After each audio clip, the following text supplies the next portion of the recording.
نعمة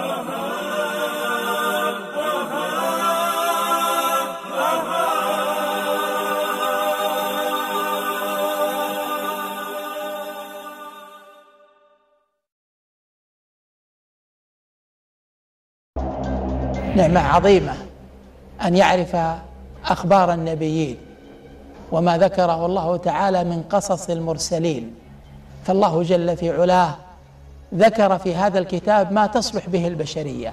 أعظم آيات الأنبياء هو القرآن الحكيم، فما فيه من المضامين وما فيه من الآيات والأخبار لا شك أنها أخبار ذات نفع عظيم وذات أثر كبير، أعلاها وأسماها قصص النبيين.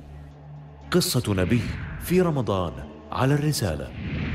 اللهم سلمنا لرمضان وسلم رمضان لنا وتسلمه منا متقبلا.